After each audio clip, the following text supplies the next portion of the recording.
What if the suit that gave Spider-Man ultimate power also dragged his soul into darkness? Before Venom became the lethal protector, who wore the alien parasite, and what shocking price did they pay for its strength? Peter Parker. Peter Parker was the first human to bond with the alien symbiote after it crash-landed on Earth. Initially, the organism crawled its way onto Peter's body while he was on Battleworld during the Secret Wars storyline, appearing to be a sleek black costume with limitless power. Upon bonding with Peter, the symbiote immediately granted the superhero improved strength, speed, and durability, far beyond his normal capabilities. When confronting criminals, Peter would eventually discover the shocking truth. The Venom symbiote was a sentient creature, hell-bent on permanently bonding with him and consuming his mind. Recognizing the danger, their partnership went dramatically downhill, finally breaking free from the creature by using the massive, overwhelming sonic vibrations of a church bell. Eddie Brock. Eddie Brock, a struggling and disgraced journalist, became the creature's next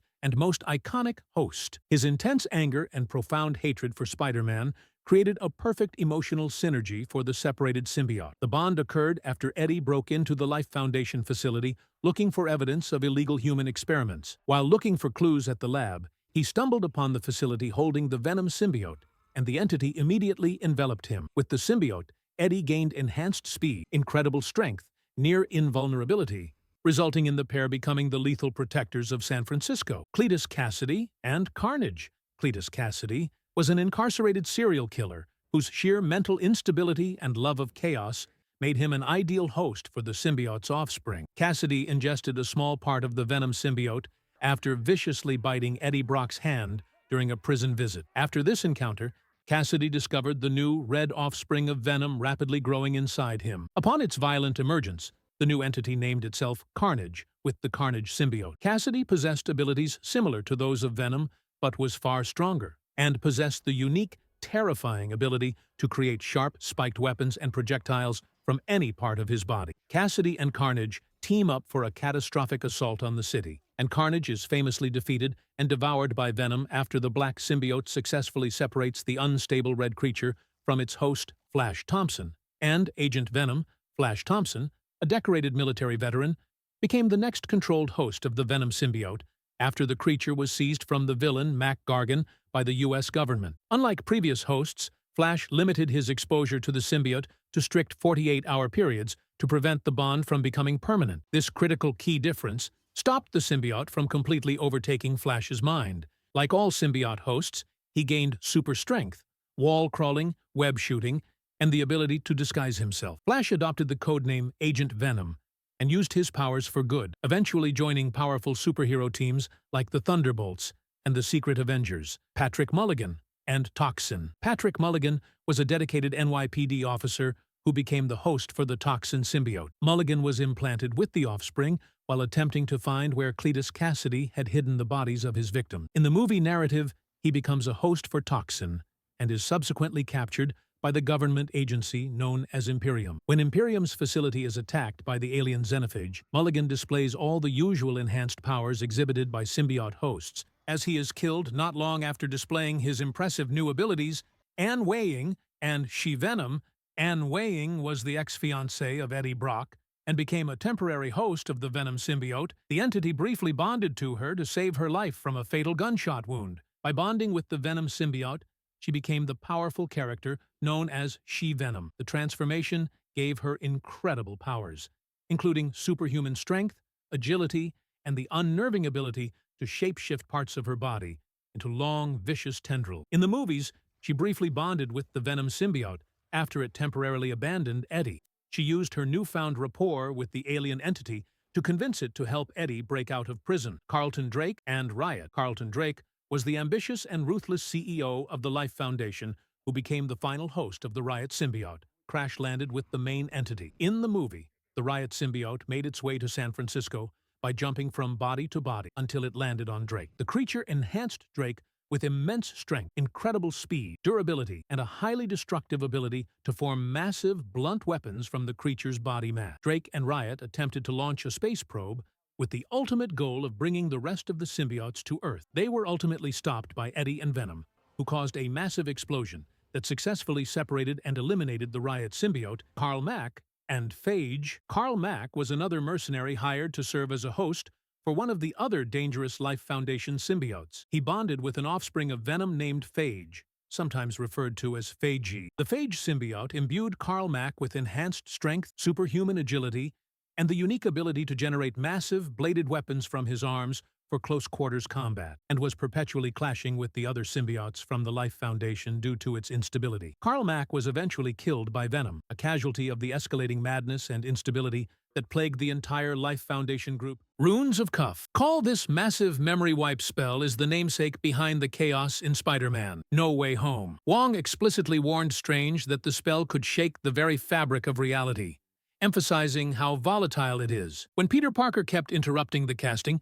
the enchantment was corrupted, ripping open cracks in reality and dragging in villains from other universes. Strange had to trap the damaged magic inside the Machina de Cadavus before he could try to fix it. Ironically, despite its reality-collapsing risk, Strange casually mentions using the runes before, not in a life-or-death battle, but at a mystical frat party at Camartage. It proves this is the kind of nuclear-level magic he keeps in his everyday arsenal. Images of Icon. The Images of Icon is Strange's go-to spell for creating magical duplicates of himself to confuse and overwhelm his enemies. Its most notable appearance came during the duel against Thanos on Titan in Avengers Infinity War, where Strange split into dozens of perfect mirror-like copies to swarm the Mad Titan. Each duplicate attacked at once, forming an elaborate trap that managed to restrain Thanos, if only for a moment, until he shattered the illusion with the Power Stone. Unlike usual duplication tricks, the Images of Icon doesn't create fakes. They are all genuine copies of Strange,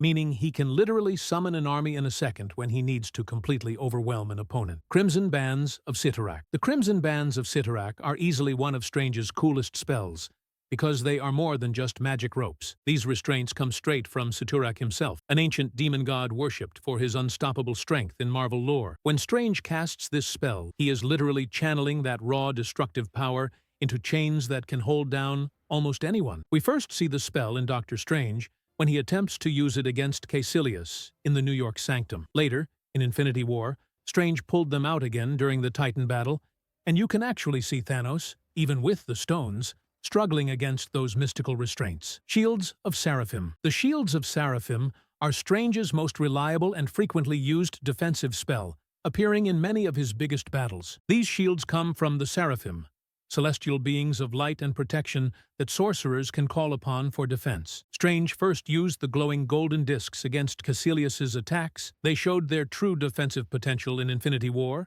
protecting Iron Man, Spider-Man, and himself as the Ebony Maw's ship crashed on Titan. Their most historical moment, however, was in Endgame, when Thanos rained down missiles from his ship. Every sorcerer on the battlefield summoned them at once, creating a massive, layered protective dome that held back a storm of destruction that would have instantly wiped out the Avengers. Bolts of Balthak. You can't talk about Strange's best attacks without bringing up the Bolts of Balthak. When he faced off against Thanos on Titan, this was the moment Strange stopped playing defense. He unleashed streams of searing orange energy, chaining them through portals to hit the Mad Titan from every angle. The overwhelming power comes from its source. Balthak is one of the principalities, ancient mystical beings that sorcerers can call upon for strength. Essentially, the power banks of the universe. Strange isn't creating energy from nowhere. He's channeling Balthak's pure might through his spellwork, giving his attack overwhelming destructive force. Winds of Watu. The Winds of Watum are one of Doctor Strange's most versatile mystical abilities, allowing him to manipulate air currents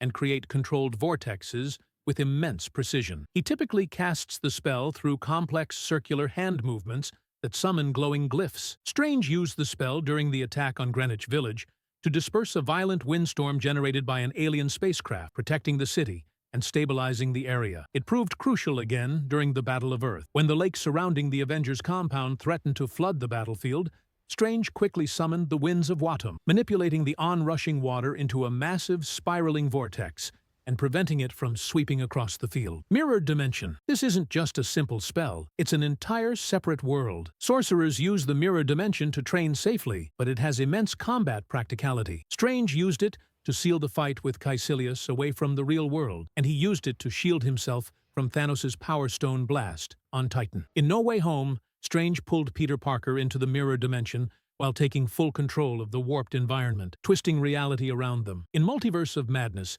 Strange trapped Wanda inside, boxing her in with endless reflections and closing glass shards. Wanda, corrupted by the Darkhold, became the first and only person to ever figure out a way out of the mirror dimension by transforming the reflections into liquid portals. And that covers the most devastating and complex name spells in Doctor Strange's kit. Don't think that's all he can do, though, because there are plenty more tools and artifacts we haven't covered yet, but that's a video for another day. Forget the Avengers. The real power in the MCU operates from the shadows. From deep-state espionage to time-warping bureaucracies, these are the 10 secret organizations that have been manipulating every hero and villain since Phase 1. S.H.I.E.L.D's Strategic Homeland Intervention, Enforcement, and Logistics Division is the theoretical backbone of Marvel's world of espionage. On the surface, it looks like a government agency dedicated to keeping Earth safe from extraordinary threats. S.H.I.E.L.D. was created after World War II, inspired by the Howling Commandos and the fight against Hydra. With Nick Fury as its most famous director, S.H.I.E.L.D. became the organization that tied together superheroes and secret projects, recruiting Tony Stark, tracking Thor's hammer, and assembling the Avengers Initiative. Their projects, like Project Insight, proved how close they came to controlling rather than protecting the world. When the truth came out in Captain America, the Winter Soldier, S.H.I.E.L.D. crumbled overnight. Hydra's story is one of persistence, secrecy, and sheer terror. Born in World War II as the Nazi Science Division under Johann Schmidt, the Red Skull, Hydra was obsessed with power. Their motto, "If they cut off one head, 2 more shall take its place," wasn't just a slogan, it was a strategy. Whenever you thought Hydra was gone, they re-emerged stronger, more dangerous, and more deeply entrenched. By the modern era, Hydra was inside S.H.I.E.L.D. itself. Senators, generals, and agents were all compromised. Alexander Pierce, one of Fury's most trusted allies, turned out to be Hydra's ringleader. Even Bucky Barnes, Captain America's best friend, was twisted into the Winter Soldier, a brainwashed assassin. Hydra believed humanity could only survive under total control, coming frighteningly close to achieving it with Project Insight. The Red Room/B Black Widow program. Not all secret organizations need armies or cosmic weapons. Some create their power one person at a time. The Red Room, hidden deep within Soviet intelligence, was less an agency and more a factory for assassins. Girls were stripped of identity, brainwashed, and rebuilt into living weapons under the infamous Black Widow program. Natasha Romanoff is the most famous graduate, but countless other women were victims of the same brutal conditioning. Their training was psychological warfare, designed to erase empathy and loyalty, leaving only obedience. In Black Widow, we finally see its collapse, but the scars remain. The Red Room represents one of Marvel's darkest truths. The most dangerous weapon is not a bomb or a serum, but a person who has been taught to feel nothing. The TVA, Time Variance Authority. The Time Variance Authority, first revealed in Loki, exists outside the flow of normal reality. Their mission, to prune branches of the timeline and maintain what they call the sacred timeline. At first, they appear bureaucratic, an endless office space filled with paperwork and retrotech, but underneath the quirky aesthetic lies authoritarian control over existence itself. The TVA didn't just arrest Loki. They revealed that countless variants, people across infinite realities, had been quietly erased in the name of order. The TVA represents a question bigger than any spy agency. If the TVA can erase entire worlds, who really gets to decide what counts as sacred? AEM, aka Advanced Idea Mechanics. AEM, or Advanced Idea Mechanics, might sound like just another group of scientists, but in Marvel, they're proof that brains can be just as dangerous as brawn. In the MCU, we see a glimpse of them through Aldrich Killian in Iron Man 3, whose extremist project turned soldiers into volatile living weapons. What makes AIM terrifying is their neutrality. They aren't driven by ideology like Hydra. They're driven by curiosity, profit, and ego. The Illuminati, Earth 838 secret councils aren't new in Marvel, but none are as powerful or controversial as the Illuminati. On Earth 838, revealed in Doctor Strange in the Multiverse of Madness, the Illuminati was a shadow council of the universe's most powerful leaders, including Charles Xavier, Reed Richards, and Captain Carter. Together, they acted as judge, jury, and executioner for their reality. What makes the Illuminati fascinating is their arrogance. They truly believed they knew what was best for the multiverse, even executing their own Doctor Strange after he endangered reality. They kept secrets even from the heroes they supposedly protected. Their downfall was swift when the Scarlet Witch invaded their world, proving that even the most powerful can crumble in seconds. The Illuminati raises one of Marvel's most unsettling questions. What happens when the smartest people in the room decide they're the only ones who should make decisions? It was a final, brutal warning about unchecked power. Val's secret network, the Thunderbolts Contessa Valentina Allegra de Fontaine, or simply Val, may not have a flashy army or alien tech yet, but make no mistake, she's building something dangerous. Val slithered onto the scene as a shadowy recruiter, approaching John Walker after he was stripped of the Captain America title, and later recruiting Yelena Belova. Val's power isn't in brute force.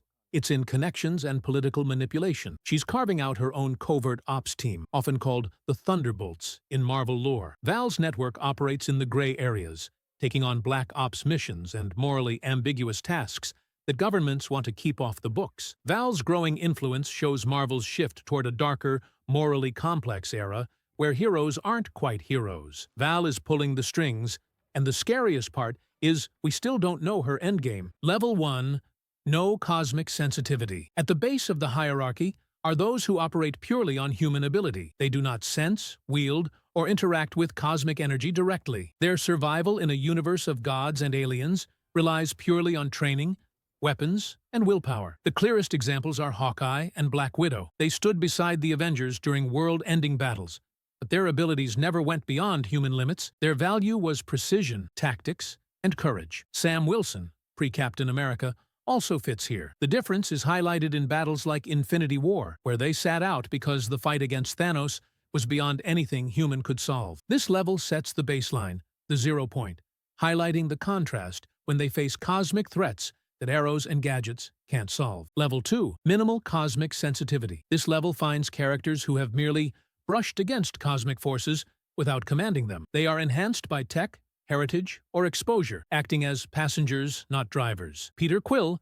after Guardians of the Galaxy Volume 2 is a prime example. As the son of Ego, he briefly tapped into celestial energy, but that power vanished. He remains a stronger, more intuitive fighter, but no longer channels a cosmic source directly. Ant-Man, Scott Lang, also belongs here. Everything he does relies on Hank Pym's suit and Pym particles, meaning his actions are tech-dependent, lacking the inherent attunement to the quantum realm that a threat like Kang possesses. Level 3.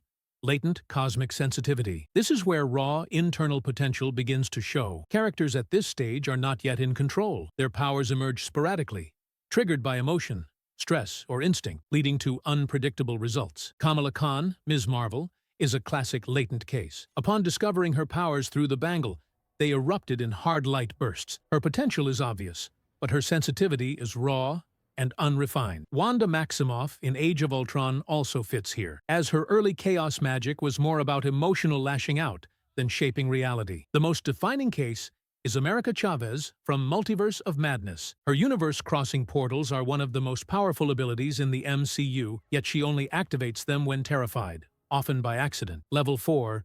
Trained cosmic users. Raw potential has been shaped into consistent, reliable ability. These characters are professionals, using cosmic or mystical forces thanks to discipline, training, and experience. The most obvious example is Doctor Strange. He went from an arrogant surgeon to a disciplined sorcerer, wielding the mirror dimension, the time stone, and complex spells with precision. His sensitivity is trained and sharpened. Captain Marvel, Carol Danvers, is another key figure. Her training and liberation from Kree control allowed her to fully channel Tesseract energy into refined cosmic blasts, capable of piercing armadas. The Eternals also exemplify this, having been designed and trained by Celestials for millennia to wield their abilities with exact precision. The defining trait here is consistency. They can summon and direct cosmic energy at will. Level 5.